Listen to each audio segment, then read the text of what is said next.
আসসালামু আলাইকুম, ভালো আছেন? চ্যাপ্টার 9 এখান থেকে রিসেন্ট কোশ্চেন বেশি আসে। রিসেন্টের মধ্যে সবচেয়ে বেশি থাকে খেলাধুলা। খেলাধুলা সংক্রান্ত প্রশ্ন আসলে আমাদের এই মুহূর্তে 5 থেকে 6টা তথ্য খুব গুরুত্বপূর্ণ। 5 থেকে 6টা ইস্যু সবচেয়ে বেশি গুরুত্বপূর্ণ, এগুলো রিসেন্ট একেবারে রিসেন্ট রেকর্ড থাকে। সেক্ষেত্রে ধরেন 1 নম্বরে যেটা হলো পারভেজ ইমন, পারভেজ হোসেন ইমন, এবং এটা এই মুহূর্তে প্রশ্নের গুরুত্বটা অনেক বেশি থাকে, খুবই বিষয় বেশি থাকবে। সেটা হলো সে পারভেজ ইমন দ্রুততম বাংলাদেশি T20 ইন্টারন্যাশনাল সেঞ্চুরিয়ান এবং দ্বিতীয় বাংলাদেশি। এই দ্রুততম মানে 53 বলে, আর হলো ও দ্বিতীয় সেঞ্চুরিয়ান। প্রতিপক্ষ ইউএই, প্রতিপক্ষ সংযুক্ত আরব আমিরাত। এর একটা গুরুত্বপূর্ণ ইনফরমেশন। প্রথম ছিল তামিম ইকবাল, সম্প্রতি রাজনীতিতে জয়েন করার কারণে এখনকার প্রশ্নে তামিম ইকবালের রেকর্ড খুব গুরুত্বপূর্ণ। তামিম ইকবাল আজ থেকে 9 বছর আগে করেছিল, 2016 সালে। ওটা করেছিল হংকং, খুব সম্ভবত হংকংয়ের বিরুদ্ধে। এটা ওয়ার্ল্ড কাপে ছিল, 2016 সালের ওয়ার্ল্ড কাপ, T20 ওয়ার্ল্ড কাপে ছিল। তাই ইকবাল সেঞ্চুরি করেছিলেন। 2 নম্বরে যে ইনফরমেশনটা বেশি গুরুত্বপূর্ণ সেটা হলো মেহেদী হাসান মিরাজ বেশ কয়েকটা রেকর্ড করছেন। মিরাজ 200 উইকেট ক্লাবে প্রবেশ করেছেন, 200 উইকেট এটা পেয়েছেন টেস্টে। এসে 200 উইকেট, এটা কিন্তু আফটার সাকিব আল হাসান। সাকিবের পরে তার অবস্থা। দ্বিতীয় বাংলাদেশি টেস্টে, খুব সম্ভবত দ্বিতীয় বাংলাদেশি হিসেবে 200 উইকেট এবং 2000 রানও তার। 37 টেস্টে 2000 রান ও 200 উইকেট। এটা দ্রুততম বাংলাদেশ হিসেবে, দ্রুততম ফার্স্ট টেস্ট, দ্রুততম। আরেকটা 3টা রেকর্ড হয়েছে। একটা রেকর্ড হলো তৃতীয় বাংলাদেশি হিসেবে একই টেস্টে সেঞ্চুরি 5 উইকেট, একই টেস্টে সেঞ্চুরি ও 5 উইকেট। আরেকটা গৌরবময়, সেটাও তৃতীয় বাংলাদেশি হিসেবে 1 মাসে সেরা টেস্ট ক্রিকেটার, বিশ্বের সেরা টেস্ট ক্রিকেটার। সেটা হলো এপ্রিল 2025। আরেকটা গুরুত্বপূর্ণ রেকর্ড হলো সে টেস্ট ক্রিকেটে দ্বিতীয় বাংলাদেশি, দ্বিতীয় সেরা অলরাউন্ডার। বর্তমানে বিশ্বের যে টেস্ট র্যাঙ্কিং সে দ্বিতীয় সেরা অলরাউন্ডার। হয়তোবা সাকিব যেহেতু নাই, হয়তোবা তিনি একসময় ওমানের বিপক্ষে ছিল, হংকং, রাইট, ওমানের বিপক্ষে ছিল, রাইট, ওমানের বিপক্ষে। তাই এগুলো ওমানের বিপক্ষে রেকর্ডটা করেছিল। তাহলে এই হলো মেহেদী হাসান মিরাজের এই কয়েকটা রেকর্ড। তার মধ্যে এপ্রিল 2025-এ সেরা টেস্ট ক্রিকেটারকে, সেটা হলো মেহেদী হাসান মিরাজ। আরেকটা বিষয় হলো যে 5 উইকেট পাইছেন, সেটাও হতে পারে দ্বিতীয় সেরা অলরাউন্ডার। এটা দ্বিতীয়টা আসে না আসলে, শিশুটাই আসে। তবে পৃথিবীর ইতিহাসে সে দ্রুততম একজন টেস্ট ক্রিকেটার, যেটা 2000 রান এবং 200 উইকেট লাভ করছে। বাংলাদেশের পক্ষে দ্রুততম, এবং বিশ্বের মধ্যে তার উপরে একজন আছে, তাও শর্ত সাপেক্ষে, সেক্ষেত্রে তিনি আর কি। নাম্বার 3 আরেকটা রেকর্ড, সেটা হলো এনামুল হক বিজয়। বিজয় যে কাজটা করছে সেটা হলো প্রথম শ্রেণীর ক্রিকেটে প্রথম বাংলাদেশি হিসেবে 50টি সেঞ্চুরি। এটা বাংলাদেশের ইতিহাসে এটা রেকর্ড, 50টি সেঞ্চুরি করেছে। এখানে কিন্তু ইন্টারন্যাশনাল এবং হলো ঘরোয়া এগুলো কিন্তু যুক্ত হয়, এই দুইটা মিলে 50টি সেঞ্চুরি করেছে এ পর্যন্ত এনামুল হক বিজয়। আরেকটা বিষয় নিগার, নাম্বার 4।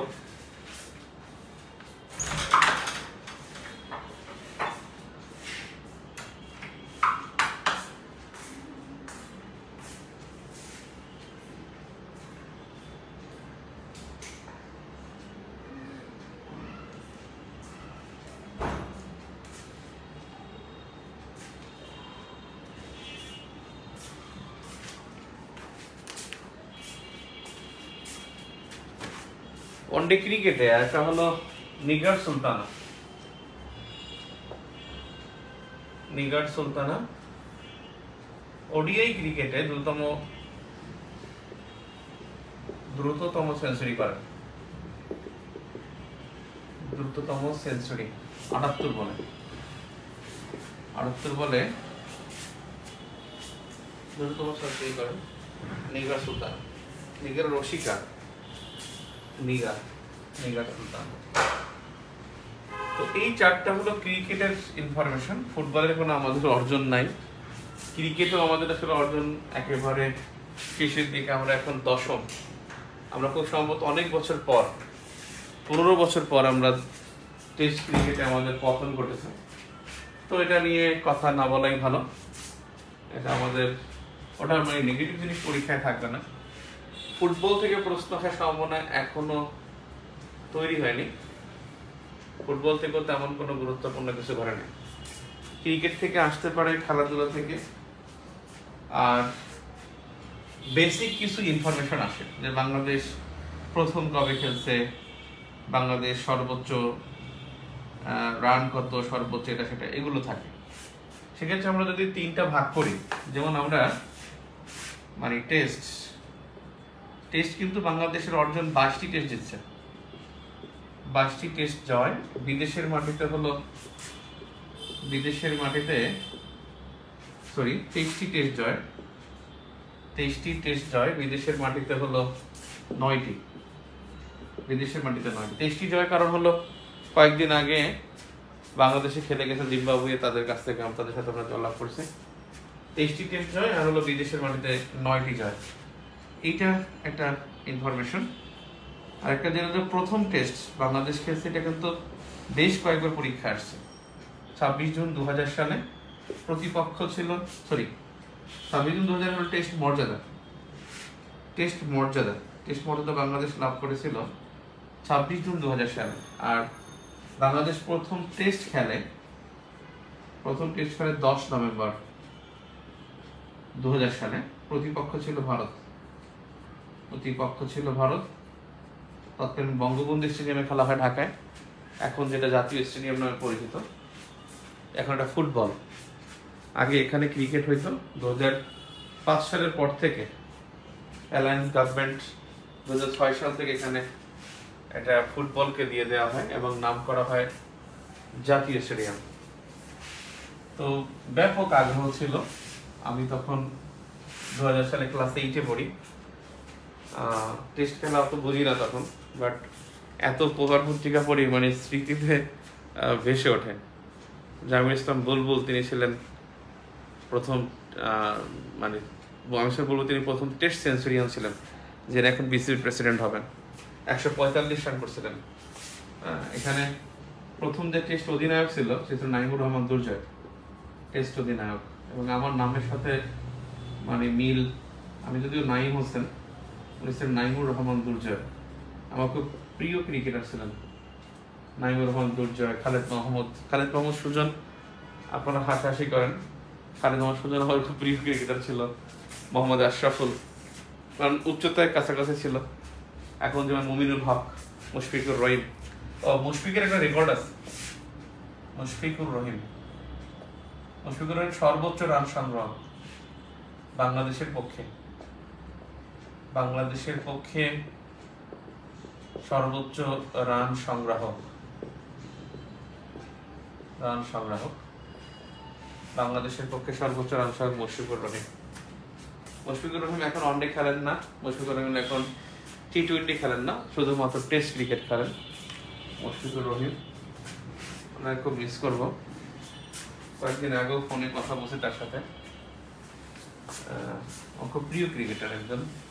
হাবিবুল বাশার সুমন এরা ক্রিকেটার ছিলেন। ফুটবল বেশি একটা টানতো না আমাকে, এখনো টানে না।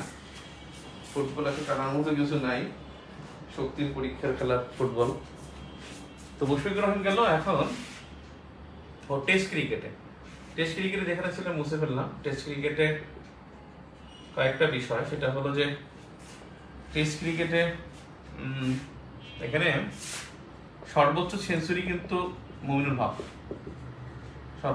সর্বোচ্চ সেঞ্চুরি মুমিনুল হক। সর্বোচ্চ রান খুব সম্ভবত সাকিব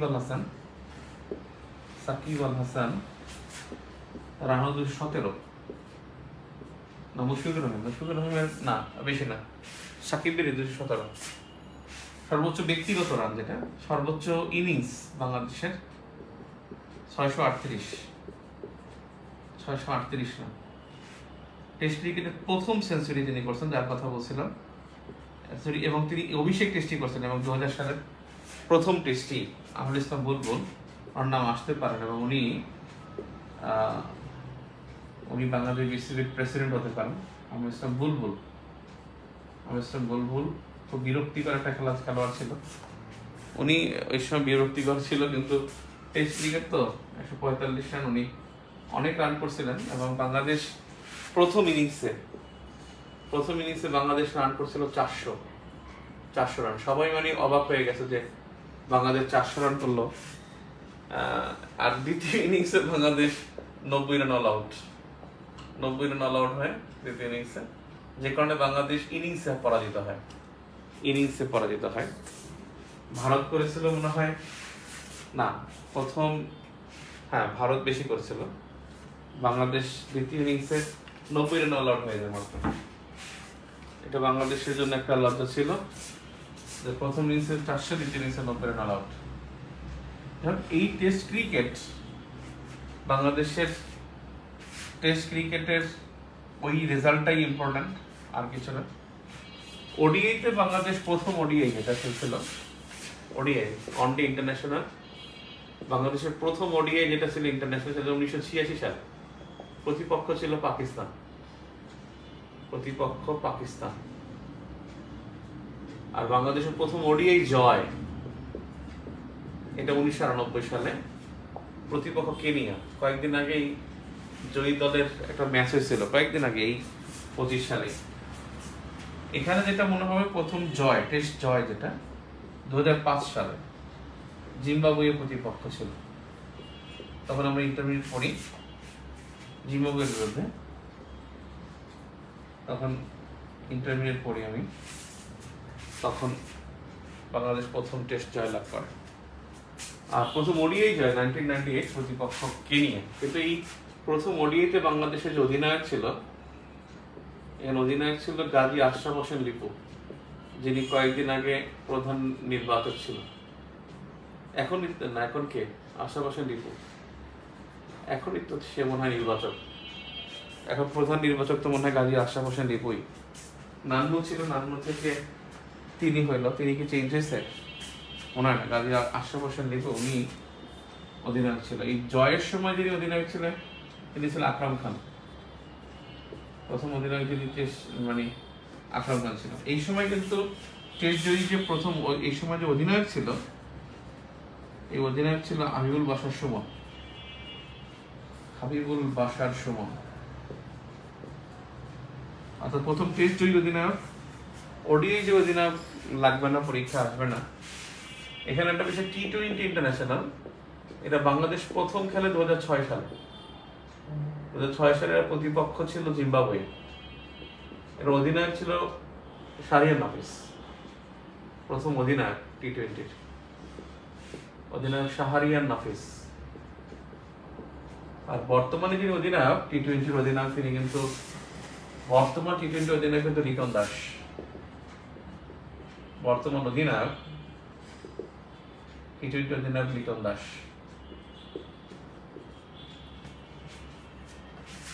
বর্তমানে টি-20 অধিনায়কটা কিন্তু মনে রাখতে হবে, এটা কয়েকদিন আগে হয়েছে, মানে specially Mushfiq 219 run. Thank you, এইটাই রাইট, সর্বোচ্চ run Mushfiq.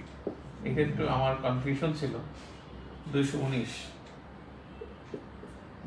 Run. Thank you. Shakib 217 করছিল, মুশফিক 3 বার ডাবল সেঞ্চুরি করছে। ডাবল সেঞ্চুরি করছে মুশফিক 3 বার, 3 টাইমস।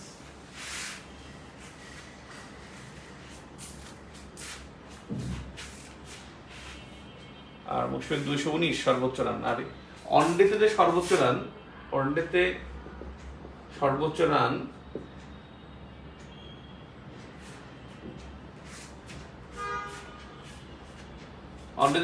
লিটন দাস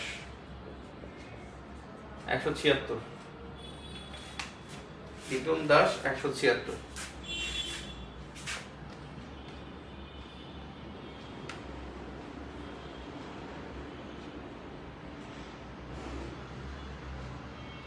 আর টি-20-তে হাইয়েস্ট স্কোর, মানে পার্সোনাল স্কোর যেটা, এটা কি ইমনের নাকি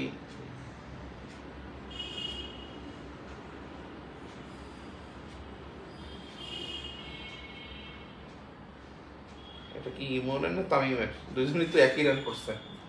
তামিম পেল 103, নট আউট ছিল। আর পারভেজ ইমন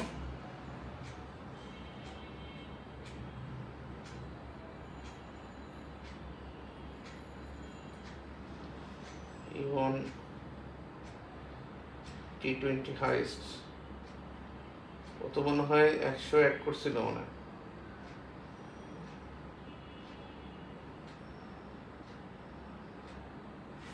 100 করে আউট হয়ে গেছিল নাকি? পারভেজ ইমন প্রোফাইল ব্যাটিং টি-20 100ই রাইট। এখানে টি-20-তে সর্বোচ্চ ব্যক্তিগত innings 103, Tamim not out. Tamim সর্বোচ্চ রান। আর একটা জিনিস যেটা হলো নাহিদ রানা, তিনি সর্বোচ্চ গতির বল করেছেন। নাহিদ রানা 152 কিলোমিটার গতিতে টেস্টে রান করেন, টেস্টে বল করেন। নাহিদ রানা সর্বোচ্চ গতির বল এ পর্যন্ত 152 কিলোমিটার গতিতে বল করেছেন নাহিদ রানা।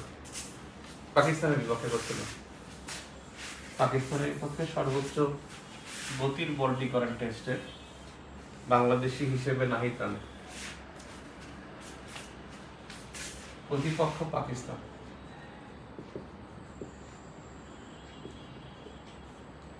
আর এই 2025 সালের যে এশিয়া কাপ হবে, এটা তো ইন্টারন্যাশনালের মধ্যে পড়ে যায়।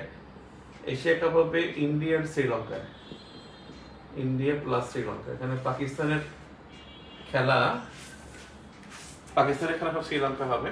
আর এর প্রথম ম্যাচে কিন্তু এখানে গ্রুপ যে 3টা গ্রুপ করছে, 2টা গ্রুপ, বাংলাদেশ, ইন্ডিয়া আর পাকিস্তান একই গ্রুপে করছে, তাহলে বাংলাদেশকে ইন্ডিয়ার সাথে খেলতে হবে, শ্রীলঙ্কা গিয়ে পাকিস্তানের সাথে খেলতে হবে। আর 2026 একই মডেলে এশিয়া কাপটা হবে টি-20 স্টাইল এবারে। আর 2026 টি-20 ওয়ার্ল্ড কাপ টি-20 ওয়ার্ল্ড কাপ এটাও আয়োজক কিন্তু India plus Sri Lanka. India plus Sri Lanka.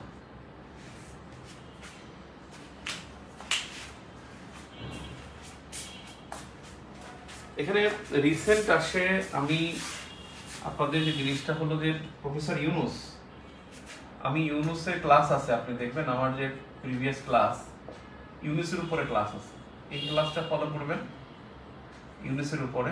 এখান থেকে চ্যাপ্টার 9-এ এইটার পরে যেটা আছে সেটা হলো যে জুলাই রেভলিউশন, যেটা আমি জুলাই রেভলিউশন খেলাধুলা রিসেন্টলি আসে বুঝছেন, এখানে বেসিক কোয়েশ্চেন একটু কম আসে, আর আসলে এখানে মানে বেসিকগুলো দেখে টানা পড়বেন, পরীক্ষার সময় পরীক্ষার প্রশ্নের ব্যাখ্যায় আমি বাকিটা আলোচনা করে দেবো। সবসময় কোয়েশ্চেন যেটা হয় আপনারা একেবারে পুরো গাইডেন্সটা পাবেন, সেটা হলো যখন এটা পরীক্ষার প্রশ্ন হয় তখন ওই প্রশ্নটা কিন্তু ওই টপিকের মধ্যে মোস্ট হাইলাইটেড থাকে, সেটা কিন্তু পরীক্ষায় আসে। সো আপনারা যে কাজটা করবেন সেটা হলো পরীক্ষা বেশি বেশি দিবেন, আর পরীক্ষার ব্যাখ্যা করবেন, ক্লাস করবেন। টেস্টগুলোতে ইনশাল্লাহ আপনারা সেই 6টা পাবেন আশা করি। জুলাই বিপ্লব থেকে প্রশ্ন না হয়ে পারবে না যদি কোনোভাবে গভর্নমেন্ট ডিসম্যান্টেল না হয়, এই গভর্নমেন্ট যদি থাকে তাহলে জুলাই রেগুলেশন থেকে প্রশ্ন আসবেই।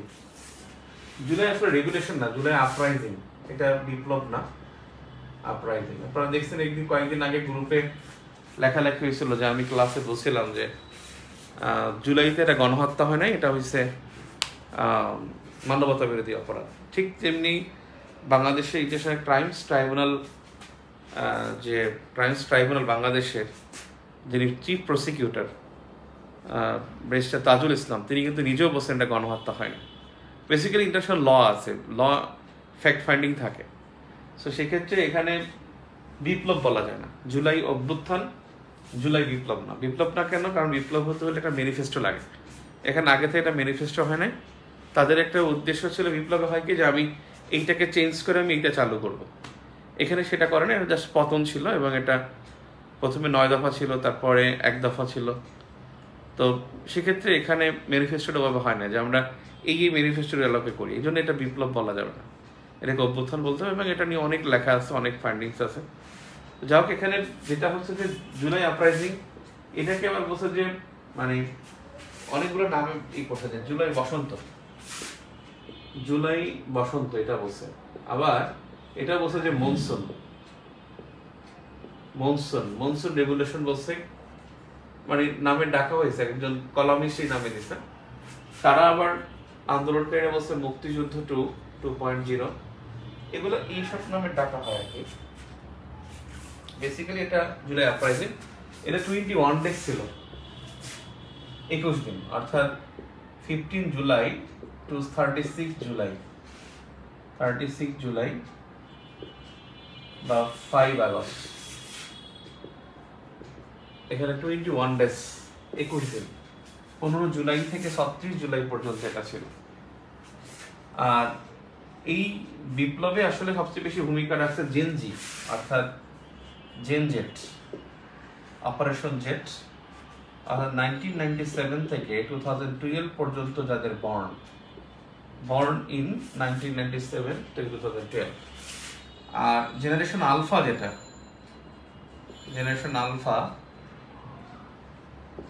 জেনারেশন আলফা হলো তাদের জন্ম 2013 to 2025, এখানে জন্ম হলো। আর জেনারেশন বিটা এভাবে লেখেন না, বিটা, জেনারেশন বিটা যেটা হলো 2025 থেকে 24, আর 2025 থেকে 2039, এই সময় যারা জন্মগ্রহণ করবে যারা, এরা হবে বিটা অপারেশন, মানে জেনারেশন বিটা। জেনারেশন জেট, এখানে এই আপরাইজিং কি আপনি একটা, কারণ এগুলো ডেট অনুসারে পড়তে গেলে খুব ভালো হয়।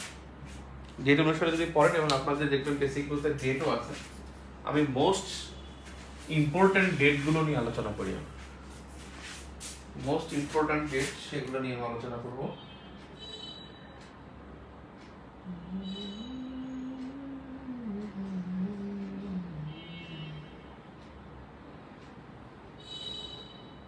টেস্ট ভিউ কবে আসবে? টেস্ট ভিউ কাজ চলতেছে।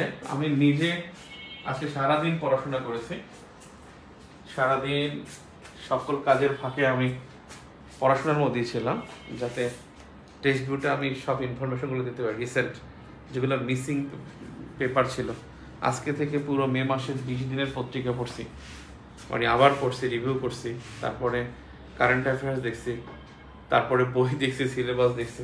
আমি কালকে থেকে বেসিক্যালি আমার কাজ শেষ, মানে টাইপ একবার হয়ে গেছে, কালকে থেকে জাস্ট কারেকশন প্রুফে যাবো এবং এটা গুছাবো। মানে ইনফরমেশন থাকবে জাস্ট এক লাইনে, ব্যাখ্যাটা থাকবে এক লাইনের মধ্যে এবং 4টা অপশনে, মানে খুব ইম্পর্টেন্ট প্রশ্নগুলো দেওয়া হবে।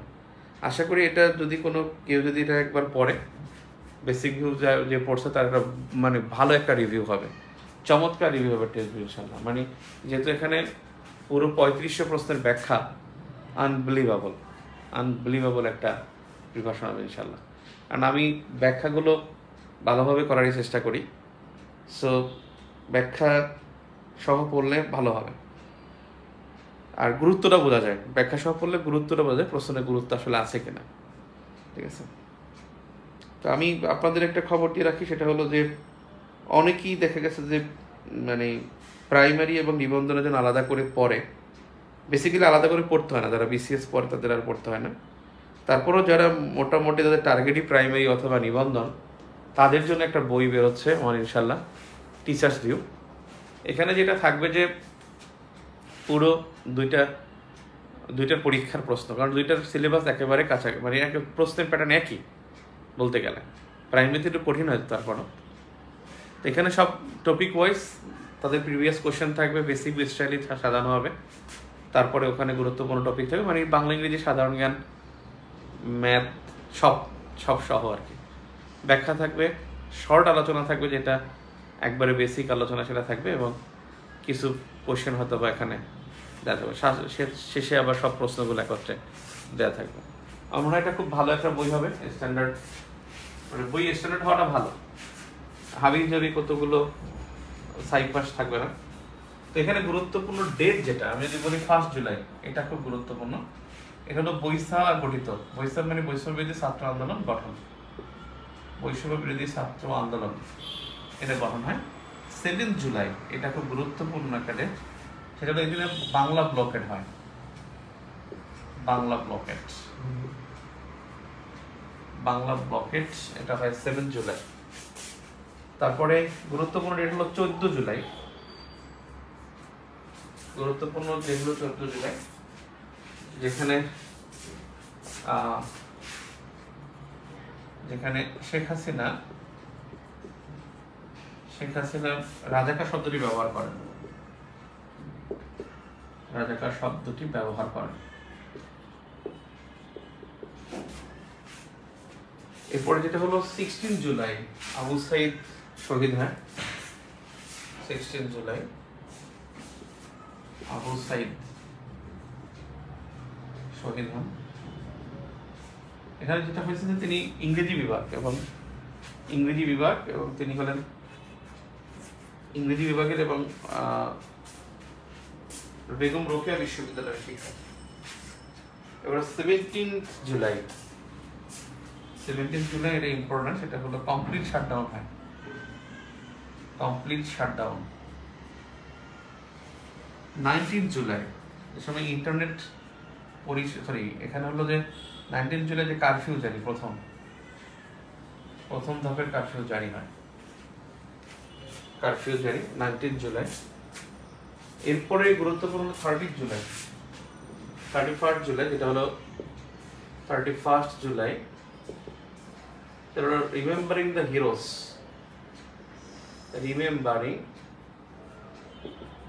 দ্য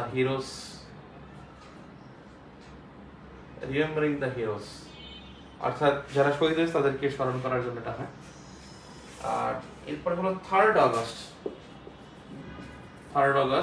এটা হলো যে এক দফা ঘোষণা। 5th August march to Dhaka,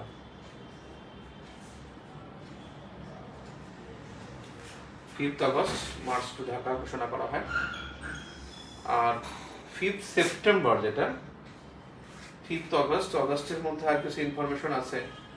5th অগস্টে আরেকটা জিনিস হয়, 5th অগস্টে না, 5th অগস্ট ওইটা, আরেকটা হলো যে 27th অগস্ট, 27th অগস্ট গুম কমিশন গঠন করা হয়।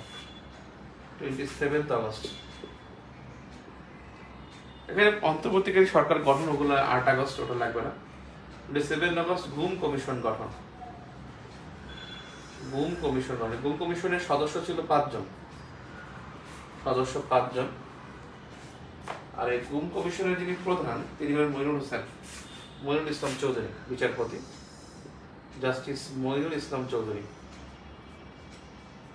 জাস্টিস মইনুল ইসলাম চৌধুরী। আর 27th অগস্টে গেল 5 সেপ্টেম্বর, এটা হলো দ্রোহযাত্রা। 5 সেপ্টেম্বর, 5th সেপ্টেম্বর দ্রোহযাত্রা। দ্রোহযাত্রা মানে তাদের স্মরণে আর কি, যারা মারা গেছে তাদের দ্রোহযাত্রা হয়। এই দিনকেই কিন্তু জুলাই স্মৃতি জাদুঘর ঘোষণা করা হয়, জুলাই স্মৃতি জাদুঘর। এবং এই জাদুঘর হয় প্রাক্তন গণভবন, প্রাক্তন গণভবন। এই গণভবনের নাম আগে ছিল কিন্তু করতোয়া, প্রধানমন্ত্রী ভবন। একসময় ছিল প্রধানমন্ত্রী ভবন, এবং সেখান থেকে এটা আরো আগে ছিল করতোয়া। 1986-এ এটা করতোয়া ছিল। আর এর গঠন হয়েছে 1974 সালে, 74 সালে প্রতিষ্ঠা, 74 না 78 সালে প্রতিষ্ঠা, 1974 সালে, 74 সালে প্রতিষ্ঠা, 74 সালে প্রতিষ্ঠা হয়। 76 সালে করতোয়া নাম হয় তার প্রধানমন্ত্রী ভবন গণভবন। এই গণভবন এখন জুলাই স্মৃতি জাদুঘর। আর জুলাই স্মৃতি ফাউন্ডেশন গঠিত হয়, এটা হলো 10 সেপ্টেম্বর। 10 সেপ্টেম্বর জুলাই স্মৃতি ফাউন্ডেশন, জুলাই স্মৃতি ফাউন্ডেশন। এই ফাউন্ডেশনে 21 জন সদস্য ছিল। এই ফাউন্ডেশনের সভাপতি ছিল প্রফেসর ইউনুস, ডক্টর ইউনুস। তিনি ছিলেন, ডক্টর ইউনুস তিনি ছিলেন প্রতিষ্ঠাতা, মানে প্রধান। আর জুলাইতে শহীদ হয়েছে কয়জন, একটা বিষয়, শহীদ কয়জন? শহীদ সংখ্যা হলো 1425 জন। গতকালকে কিন্তু একজন মারা গেছে। 1425 জন, এটা হলো বৈষম্যবিরোধী ছাত্র আন্দোলনের হিসাবে। আর 1400 বলছেন, আনুমানিক 1400 জন, এটা বলছে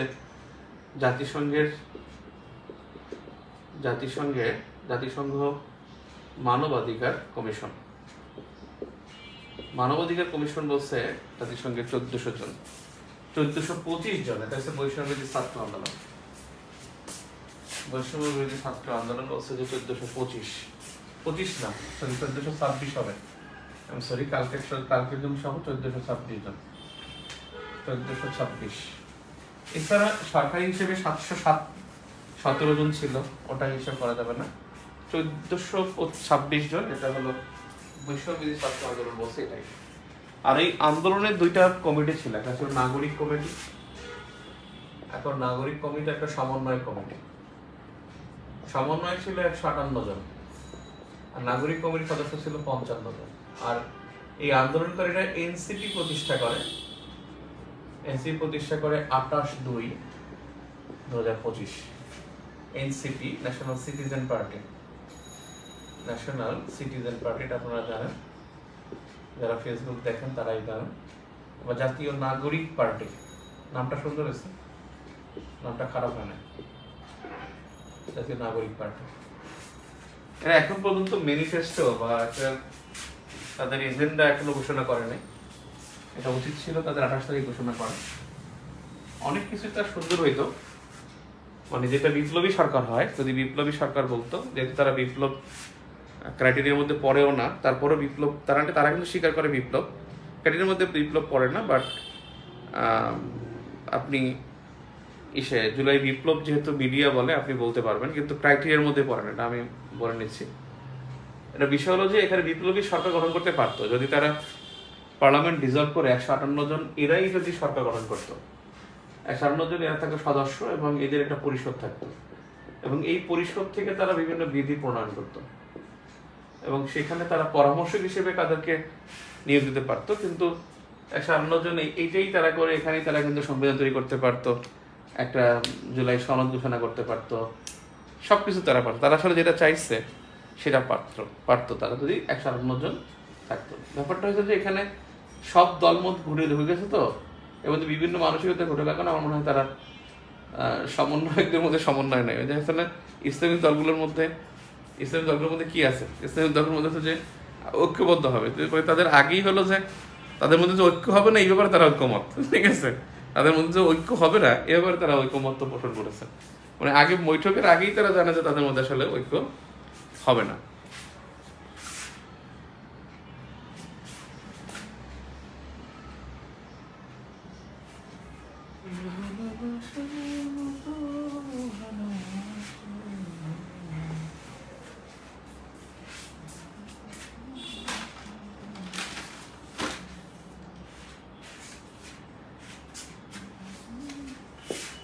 অদম্য 24 এটা একটা ভাস্কর্য। এই ভাস্কর্যটা হলো জাহাঙ্গীরনগর বিশ্ববিদ্যালয়, আর এর শিল্পী যিনি জাকির, নামটা জাকির হোসেন, জাকির হোসেন। জাহাঙ্গীরনগর বিশ্ববিদ্যালয় অদম্য 24 ভাস্কর্য এইটা। আর বহির্বিশ্বে বাংলাদেশ, এটা একটা ফ্যাক্ট। বহির্বিশ্বে বাংলাদেশ, এটার আগে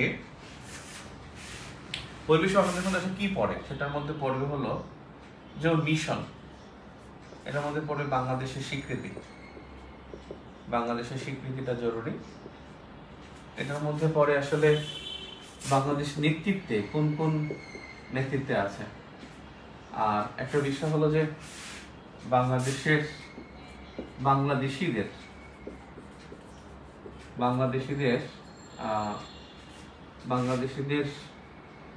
মানে আলোচিত বাংলাদেশি, সমালোচিত না, আলোচিত বাংলাদেশি, এটার মধ্যে পড়বে আলোচিত বাংলাদেশি।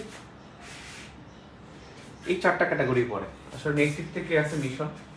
মিশনের ব্যাপারটা, মিশন হলো যে 60টি দেশে 81টি মিশন বাংলাদেশের, 60টি দেশে 81টি মিশন। এই 81টি মিশন 60টি দেশে, আর বাংলাদেশে হলো 81টি মিশন বাংলাদেশে। আর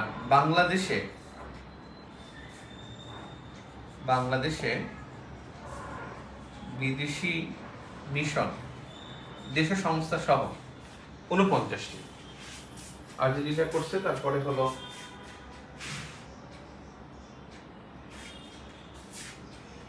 49টি, হ্যাঁ, 49টি। আর সবচেয়ে বেশি মিশন ভারতে 6টি, আর যুক্তরাষ্ট্রে 5টি। মিশনের মধ্যে মনে রাখবেন যে স্থায়ী মিশন 2টি,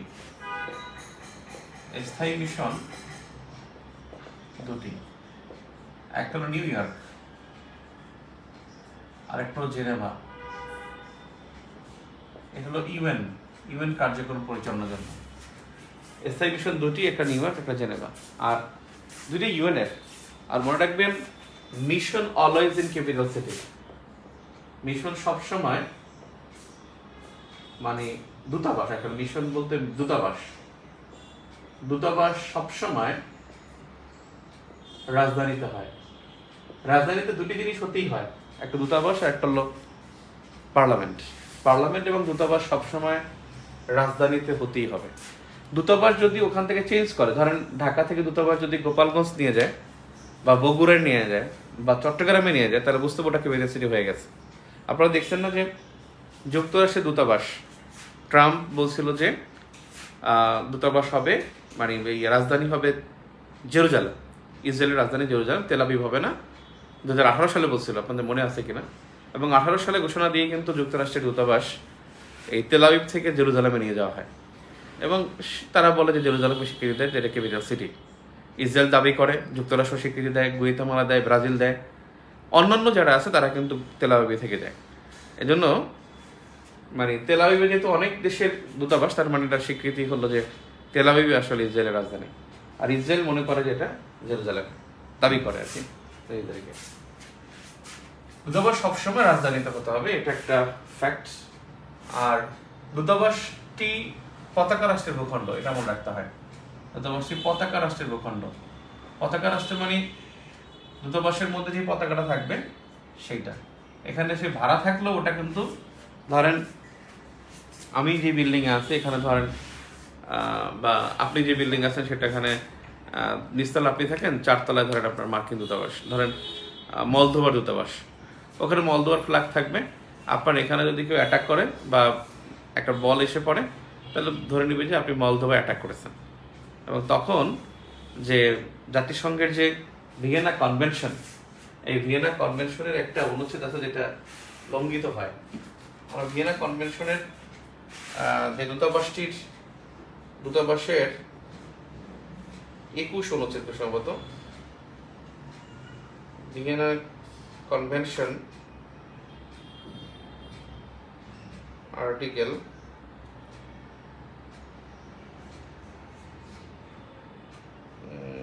26 মনে হয়,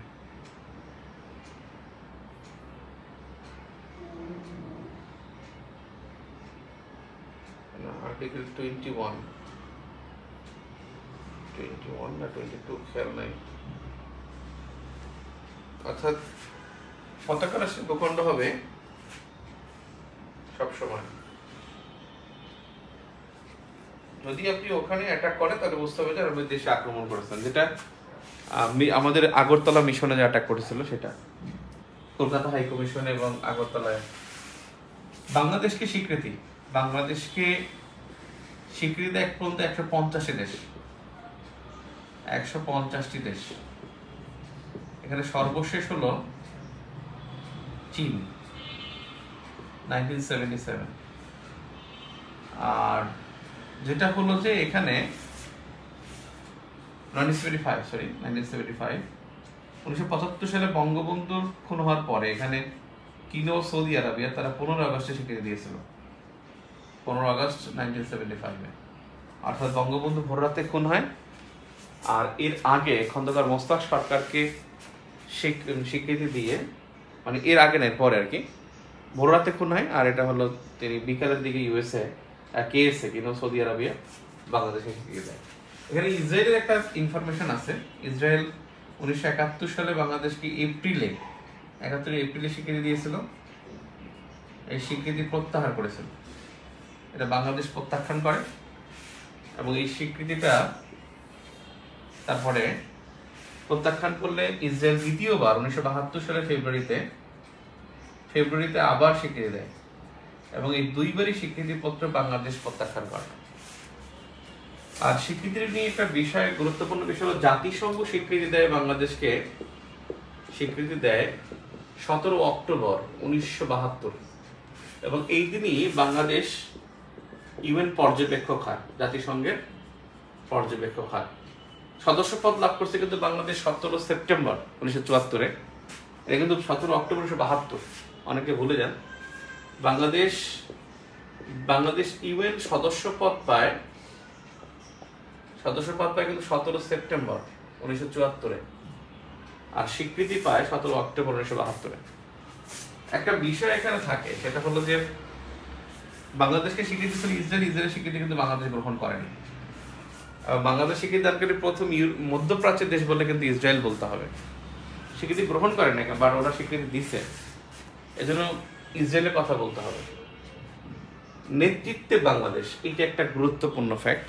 বাংলাদেশ কমপক্ষে এখন 8 থেকে 10টা প্রতিষ্ঠানে কিন্তু বাংলাদেশ সদস্য এবং নেতৃত্বের মধ্যে আছে।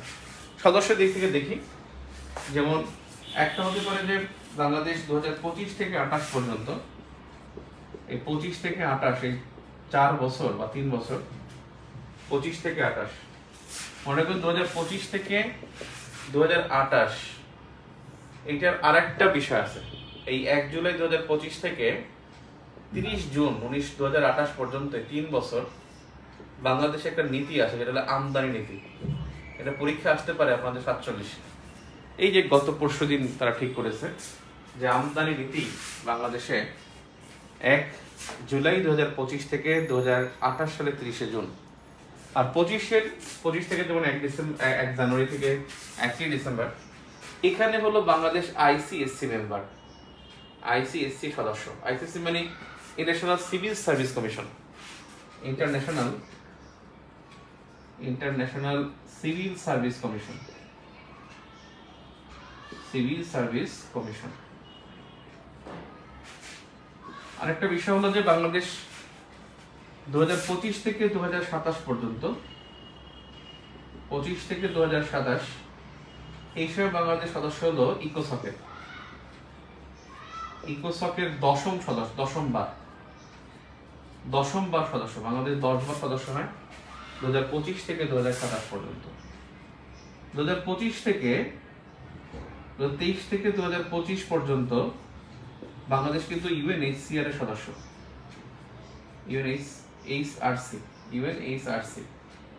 UNHRC হিউম্যান রাইটস কমিশন এর সদস্য, HRC।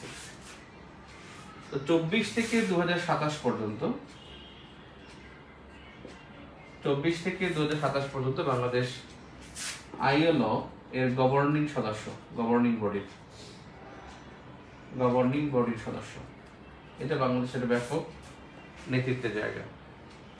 এবং বাংলাদেশ কিন্তু বর্তমানে 2025 থেকে 2027 পর্যন্ত, 24 থেকে 25, বর্তমানে কিন্তু বাংলাদেশ সাধারণ পরিষদে সহসভাপতি। 2026 সালে কিন্তু বাংলাদেশ, 2026 সালে বিডি UNGA মানে জেনারেল অ্যাসেম্বলি বা সাধারণ পরিষদে, জাতিসংঘের ইউনাইটেড নেশনস জেনারেল অ্যাসেম্বলি বা সাধারণ পরিষদে সভাপতির জন্য প্রার্থী এবং 40 বছর পর বাংলাদেশ সভাপতির প্রার্থী হয়েছে। 1986 সালের পর 2026 সালে আফটার 40 ইয়ার্স বাংলাদেশ সভাপতির জন্য প্রার্থী হয়েছে। তো এখন এই UNGA এর সহসভাপতি কিন্তু 21 জন। এই 21 জন সভাপতির মধ্যে বাংলাদেশ একজন, যে আগামী 25 সালে সেপ্টেম্বর পর্যন্ত বাংলাদেশ কিন্তু সহসভাপতির দায়িত্ব পালন করবে। এছাড়াও বাংলাদেশ এই 2025 থেকে 26 বিমস্টেক সভাপতি, বর্তমানে বিমস্টেক সভাপতি। 2025 সালে বাংলাদেশ বিমস্টেকের সভাপতি হয়।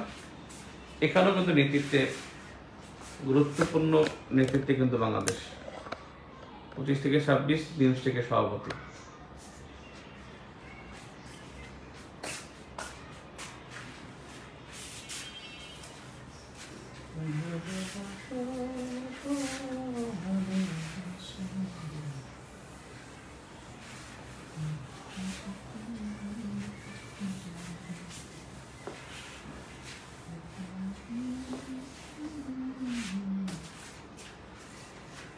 একটা বিষয় হলো, এখন বাংলাদেশি অনেক আছে।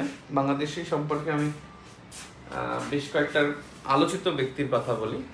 ডক্টর ইউনূস কিন্তু টাইম সাময়িকীর কিন্তু সে কিন্তু প্রভাবশালী 100 জন লিডারের মধ্যে একজন লিডার হয়েছেন ডক্টর মোহাম্মদ ইউনূস এই 2025 সালে।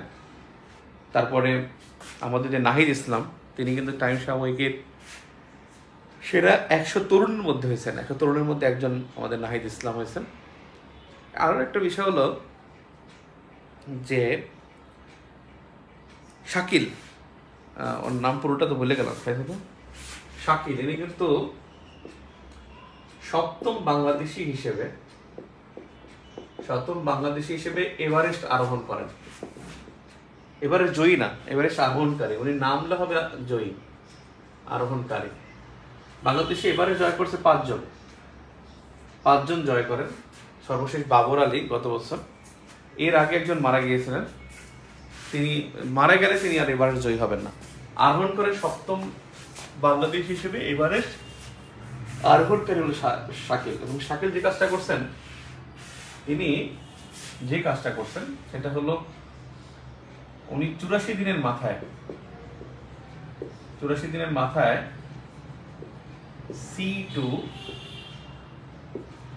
C2 সামিট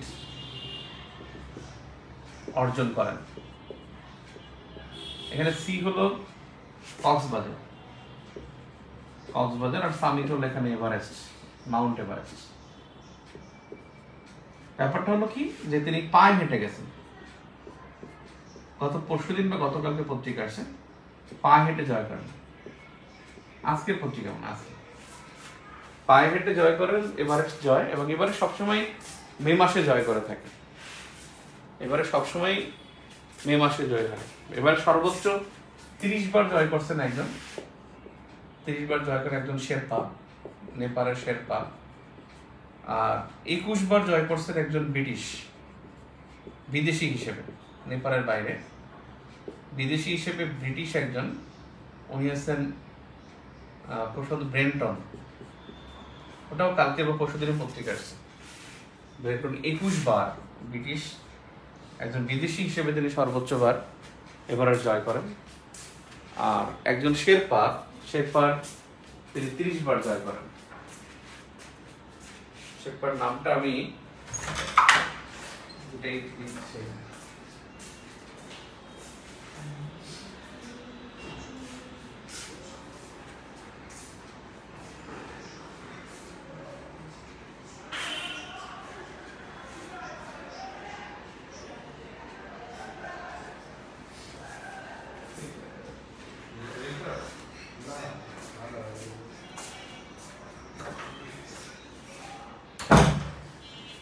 আজকে নোটটা করছি দুইটা বিষয়।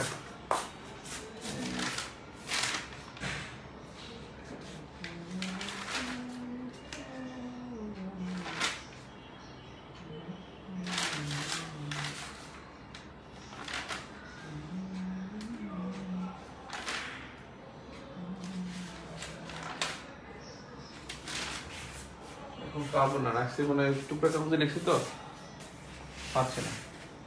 এই যে খুব সুন্দর ব্রেন্টন নয় সামথিং, আর কি শেরপা যেন উনি, 2 অক্ষরের নাম। তো যাই হোক, 84 দিনের মাথায় তিনি এটা জয় করেন, কক্সবাজার থেকে পায়ে হেঁটে C2 সামিট অর্জন করেন। এখন একটা বিষয় হলো মানে বাংলাদেশের নামে বিশ্বে যে প্রতিষ্ঠান, এরকম প্রতিষ্ঠান বা হলো সড়ক অথবা স্থাপত্য এগুলো আছে, কি কি আছে? যেমন দেখেন আপনি ধরি বাংলাদেশ গ্রাম আছে, বাংলাদেশ গ্রাম হলো Kashmir, mini Bangladesh, little Bangladesh, mini Bangladesh, little Bangladesh, Bangladesh road, Bangladesh square, Bangladesh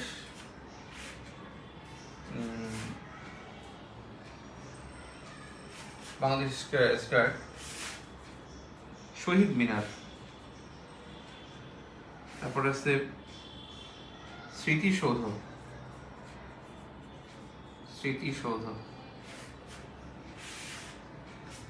তারপরে আছে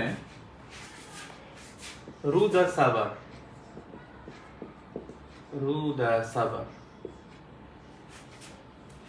তারপরে আছে বাংলা টাউন,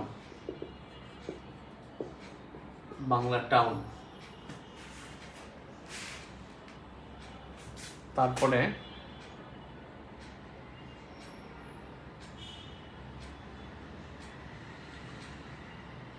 কি আছে,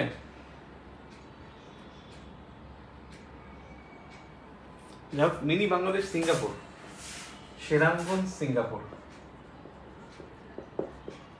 সেখানে একটা চিত্রের মধ্যে দেয়া আছে। লিটল বাংলাদেশ এবং California, Los Angeles California USA, Los Angeles California,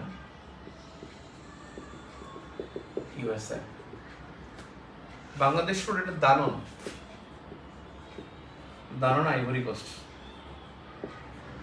ivory Coast, এটা ইংলিশে বলে Coast Ivory, Ivory Coast. Bangladesh square এটা হলো লাইবেরিয়া, লাইবেরিয়া। শহীদ মিনার এটা প্রথম যদি বলি, প্রথম হলো ইউকে, আর দ্বিতীয় হলো জাপান, টোকিও। স্মৃতিসৌধ, স্মৃতিসৌধ হয়েছিল প্যারিস, প্রথম স্মৃতিসৌধ প্যারিস। রুদার সাভার এটাও প্যারিস, প্যারিস। আর বাংলাটাও হলো লন্ডন, ব্রিকল্যান্ড, লন্ডনের ব্রিকল্যান্ড। এরকম বাংলাদেশ সম্পর্কিত বাংলাদেশ রোড আছে অনেক জায়গায়। বাংলাদেশ রোড ও না, ওটা হচ্ছে বঙ্গবন্ধু রোড, ওটা পরীক্ষা আসবে না। Bangabandhu road, Bangabandhu road, Bangabandhu street অনেকগুলো আছে, বঙ্গবন্ধু রিয়া, এগুলো পরীক্ষা এখন আর আসবে না। ঠিক আছে। একটা বিষয় হলো যে আমাদের আরেকটা বিষয় পরীক্ষা থাকে, সেটা হলো বিভিন্ন জাদুঘর, জাদুঘর সম্পর্কিত ইনফরমেশন। জাদুঘর, আপনি জাদুঘর দেখবেন বেসিকলি খুবই স্মার্টলি আছে, সুন্দর করে। যেগুলো আসলে যদি জাদুঘর থেকে প্রশ্ন এবার হয়, আগে দেখেন জাদুঘর দিবস কিন্তু 18 মে, জাদুঘর দিবস 18 মে। এই জাদুঘর কিন্তু হলো সংস্কৃতি মন্ত্রণালয়ের অধীনে, সংস্কৃতি মন্ত্রণালয়। আর জাদুঘরের যে সর্বোচ্চ পদ সেটা কিন্তু পরিচালক, সর্বোচ্চ পদ পরিচালক।